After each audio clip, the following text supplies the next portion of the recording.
오늘 알아볼 내용은 헤스 법칙의 응용 그 첫 번째, 결합 에너지 이용입니다.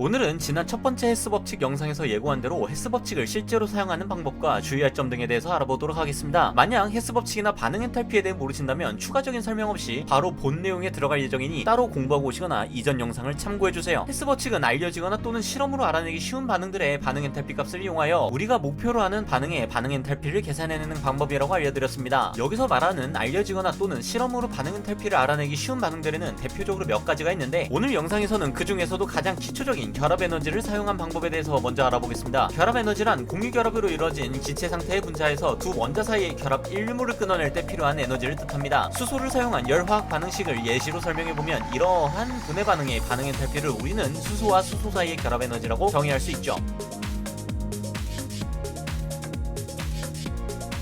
여기서 첫 번째 포인트는 시작 물질과 끝 물질이 기체 상태여야 한다는 점입니다. 기체 상태로 콕 찍어서 정해져 있는 이유는 같은 물질이라도 그 물질이 고체인지 액체인지 등의 상태에 따라 보유한 엔탈피가 달라지기 때문에 물질의 상태에 따라 특정 반응에 대한 반응 엔탈피 값도 따라서 달라지기 때문입니다. 만약 주어진 식이 아니라 이런 식으로 적혀진 반응의 반응 엔탈피는 결합 에너지라고 불릴 수 없다는 말이죠. 결합 에너지에서의 두 번째 포인트는 바로 일몰의 결합을 끊는다는 점입니다. 다시 열화학 반응식을 살펴보면 물질 앞의 개수가 몰수를 나타내므로 이 반응은 수소 분자 1몰을 분해해서 수소 원자 2몰을 만드는 반응이라는 점을 알 수 있죠. 이때 끊어지는 수소 단일 결합수를 파악해보면 분자 하나당 한 개의 공유 결합이 있으므로 존재하는 수소 단일 결합수는 곧 분자수와 같을 테니 동일하게 1몰의 결합이 끊어지는 반응이라는 점을 알 수가 있을 겁니다. 이처럼 결합 에너지를 열화학 반응식으로 표현할 때는 분자의 수가 중요한 것이 아니라 끊어지는 해당 결합이 1몰이어야 한다는 점을 꼭 알고 계셔야 합니다. 예를 들어 이렇게 물 분자를 수소와 산소로 분해하는 반응이 주어졌다고 하겠습니다. 물 분자 1몰을 원자 단위로 분해하는 반응이므로 이 반응의 반응 엔탈피를 수소산소 결합 에너지라고 표현할 수 있다고 생각할 수 있지만, 이 반응에서 끊어지는 수소산소 단일 결합수를 따져보면 한 개의 물 분자 안에는 총 2개의 수소산소 단일 결합이 존재하므로 반응식처럼 1몰의 분자를 분해하면 총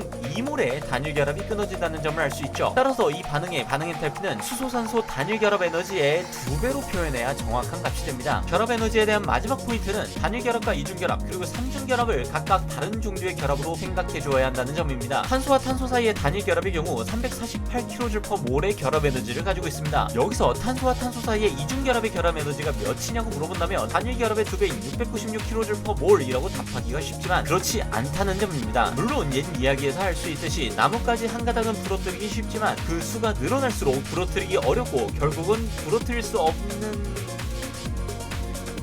아무튼 어려운 것처럼 이중결합의 결합 에너지가 단일보다 큰 것은 맞지만 여러가지 이유로 정확히 2배가 되지는 않습니다. 따라서 실제로 우리가 사용하는 결합 에너지를 정리해놓은 이런 표를 보면 같은 탄소끼리의 결합이더라도 단일결합과 이중결합 그리고 삼중결합을 각각 따로 표시해둔 것을 알 수가 있죠. 이런 결합 에너지와 헤스 법칙을 사용하여 목표하는 반응의 반응 엔탈피를 알아내기 위해서는 우선 결합 에너지를 사용하기 위한 반응의 경로, 즉 메커니즘을 알고 있어야 됩니다. 그리고 그 메커니즘을 알기 위해서 우리는 레고를 조립하는 모습을 생각해보면 될 것 같습니다. 여기 각기 다른 모습으로 조립된 레고들이 있습니다. 이 레고들을 이용해서 커다란 비행기를 조립하려고 할 때 가장 먼저 해야 하는 일이 무엇일까요? 바로 기존의 레고들을 전부 부순 후 다시 조립하는 것이겠죠. 결합 에너지를 헤스 법칙에 사용할 때도 마찬가지입니다. 반응물의 결합을 모두 끊어내서 모든 물질을 원자 상태로 만들어낸 뒤 생성물로 다시 조립하는 과정으로 반응 엔탈피를 구하면 되는 것이죠. 예를 들어 가장 대표적인 화학 반응인 하버보시법을 예로 들어보자면, 일단 1몰의 질소 분자 내에 질소 3중결합과 3몰의 수소 분자 내에 수소 단일 결합을 모두 끊어내서 2몰의 질소 원자와 6몰의 수소 원자로 만든 다음 질소